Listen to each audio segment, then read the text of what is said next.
Como sabem, o conclave teve primeiro uma série de encontros, chamados congregações, em que todos os cardeais, eleitores e não eleitores, tiveram a ocasião de falar, de expressar as suas opiniões, as suas ideias, as suas expectativas, e de uma maneira muito universal, porque provindos dos 5 continentes, com certeza que também trouxeram aquilo que eram as expectativas das suas terras, das suas dioceses, dos seus países, das suas culturas.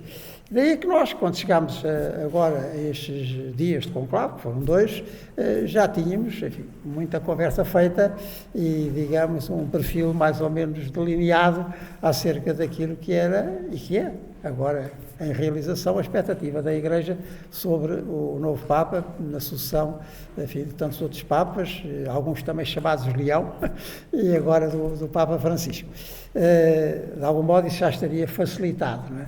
E também isso explica porque é que em 2 dias nós conseguimos chegar a uma eleição com mais de 2/3 dos presentes, que em princípio não seria fácil se nós não tivéssemos feito toda essa conversa anterior que fizemos, quer nessas congregações, quer aqueles que nos encontrávamos noutras ocasiões e sabendo que mais cedo ou mais tarde poderíamos ser chamados a ter este momento. Correu tudo de uma maneira muito calma, muito, enfim, amistosa, e as votações sucederam-se. No conclave não é propriamente tempo para estarmos a conversar nem a fazer, enfim, pontualizações sobre este ou sobre aquele, é a altura de votar, e foi o que fizemos. Algumas pessoas ficaram admiradas porque é que o primeiro fumo, que saiu preto, saiu negro, demorou tanto tempo, é porque nós não começámos logo a votar, como também estava previsto, estava dito. Começámos por ouvir o cardeal cantar lá a messa, a fazer uma exposição, que foi uma exposição demorada, muito bem feita, aliás, acerca do que é o papel do Papa nos tempos que correm, o que é que deve ser, e dentro da Igreja e da Igreja para o mundo. Portanto, isso demorou mais tempo e não começámos logo a votação. As votações em si são relativamente demoradas, porque é um por um, que chega lá ao sítio onde tem que depositar o seu voto, tem que fazer um pequeno juramento, depois vota para o seu lugar. Estão a ver o número que éramos, 133, demora o seu tempo, naquele ambiente da Capela Sistina, que também um ambiente, enfim, muito propício à nossa atenção e consideração diante daquele juízo final do Miguel Ângelo, que também nos chama a ser assim muito finalizados na nossa decisão e na maneira como a fazemos. Depois, pronto, saiu este nosso Papa, que agora temos, o Papa Leão. Vamos ver a explicação que ele vai dar. Certamente vai dar, porque os outros também deram, da escolha do seu nome, porquê de Papa Leão.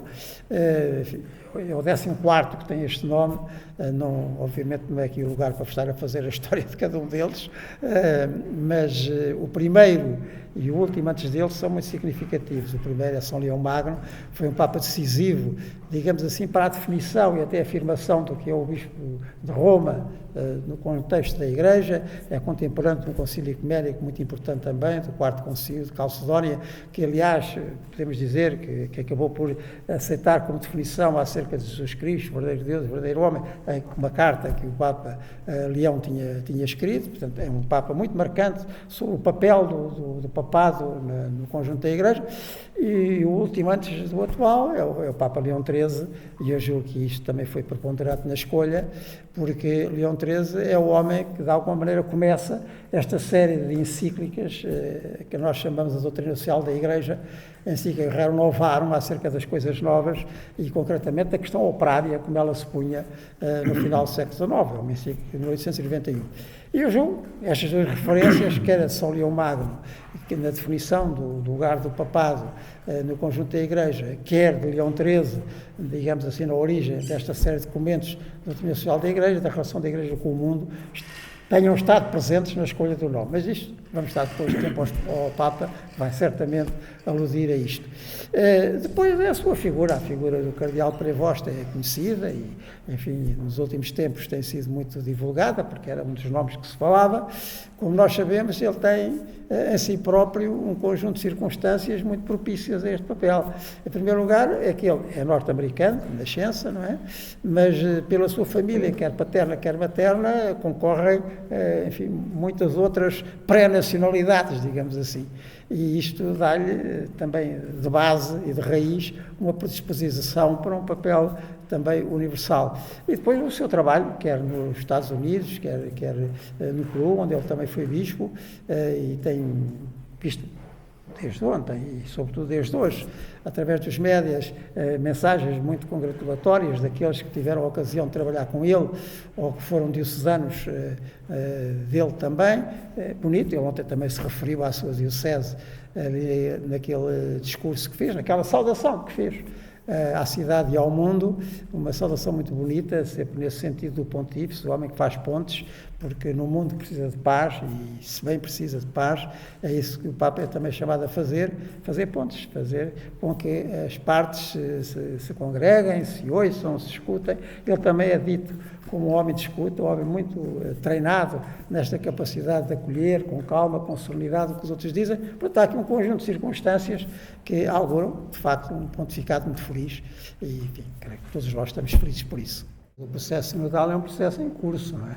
E, digamos, é para ganhar balanço de uma realidade que tem que estar sempre presente na vida da Igreja e agora tem que aterrar muito nas nossas realidades locais, porque a sinodalidade começa logo nas comunidades, não é? Como é que os conselhos paroquiais, como é que as reuniões vicariais, como é que os conselhos pastorais diocesanos, enfim, a ativar tudo isso já está previsto, já está em marcha, em alguns sítios funciona muito bem, também tem havido sínodos diocesanos aqui e acolá. Agora isto tem que passar à prática e nós em Portugal até temos características interessantes, não é agora aqui o caso para falar, mas com que o Papa Leão XIV também continuará a contar, que é, porque ele disse, tem falado, ou seja, que é o protagonismo de todas na vida da Igreja. Está a acontecer em Portugal à volta de associações profissionais católicas e outras realidades assim, vão neste mesmo sentido da sinodalidade e de repartir a missão por cada um dos batizados. E isso é o caminho da Igreja, mas agora aquilo que está em marcha com este processo sinodal aqui em Roma, mas também depois aplicado nas respectivas dioceses e ordens religiosas, enfim, tudo aquilo que é a Igreja, isso é muito importante para dar balanço, digamos assim, a algo que tem que ser muito permanente na vida da Igreja e que desde o Vaticano II tem tido também sempre uma referência repetida, está lá. É isso, assim é que se faz a Igreja, isso com certeza. Há neste Papa duas características que eu acho que são muito importantes e muito atuais na linha do que os senhores cardeais disseram. Uma delas é a sua característica pessoal de grande serenidade. Certamente fomos todos sensíveis, os meus amigos também, na maneira como ele apareceu ontem, enfim, na loja, na varanda de São Pedro, e numa circunstância destas, não é? Enfim, é um homem sereno, não há ali precipitação, não há ali arrancos, não é? Sereno. E isto é característica dele, o cardeal Dom Mero que falava da presença dele lá em Lisboa, na Jornada Mundial da Juventude, vai por 2 anos, a mesma coisa, sereno. Calmo, ouve, escuta, atento, não precipita respostas, deixa que a pessoa fale. Isto é muito importante para se conseguir a tal ponto, não é? A ponto tem que ter um lado e outro, não pode ser apenas o lado onde nós estamos, tem que se contar com o lado onde o outro está para nos encontrarmos a meio caminho. E a outra é isto também, já que foi aqui referido, que é a sua proveniência um pouco a todo lado, não é? Porque, efetivamente, nas veias dele corre sangue da Europa, corre sangue da América, e esta sua característica também, esta proveniência migrante em todo o sentido da palavra, não apenas geográfico, mas também cultural, é muito importante para hoje, e concretamente no país de que ele é natural, nos Estados Unidos da América, com as circunstâncias que são conhecidas em relação aos migrantes. Não é? Então, tudo isto vai estar presente. A propósito do presidente norte-americano, só para referir, eu li há bocado o que ele disse, na sua mensagem que ele publicou, que se sentia emocionado com esta escolha de um norte-americano, o primeiro Papa norte-americano da história, mas já adiantar uma audiência que ele tem muito interesse em ter, então, com certeza, e o Papa Leão vai escutá-lo com aquela serenidade, com aquele atento, seja quem for, e isso pode ser um ponto de partida para melhores dias e para mais gente. Em primeiro lugar, é esta importância que o continente americano, no seu conjunto, ganhou na vida da Igreja. Embora seja diferenciado o continente americano do norte, do centro e do sul, mas muito misturado, até pela presença de tanta migração do sul no norte, não é?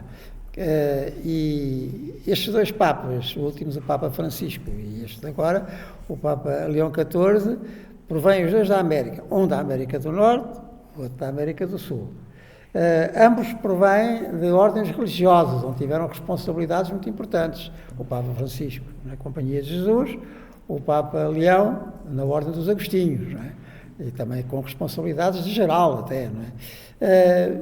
Por outro lado, o facto de um ter partido do Norte e o outro ter partido do Sul traz aqui uma convergência que eu acho que é muito interessante. Portanto, vem de um continente onde hoje está uma parte substancial do catolicismo mundial, de um continente onde há coisas em comuns, mas também coisas distintas, e por isso tenho muita curiosidade em ver agora a tradução, digamos assim, norte-americana de raiz, daquilo que nós vimos na tradição sul-americana de raiz, embora depois, com certeza, também muito complementada pela experiência pessoal de cada um ao longo da sua vida. Estou com muita curiosidade. Há aqui aspectos que são semelhantes.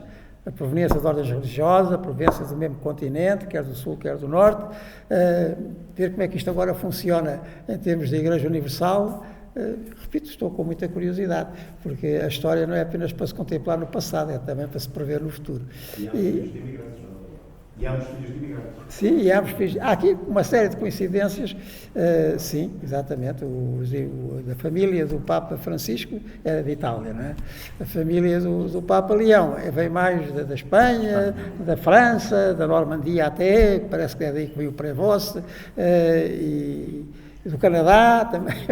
São misturas curiosas e ficam muito bem na centralidade da vida da Igreja, porque transportam tudo isso, não só no sangue, mas também em sentimentos básicos, naquilo que depois acaba por defini-los.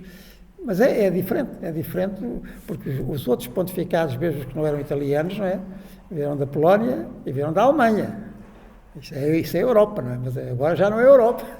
Agora é esta nova centralidade que a América ganha na vida da Igreja.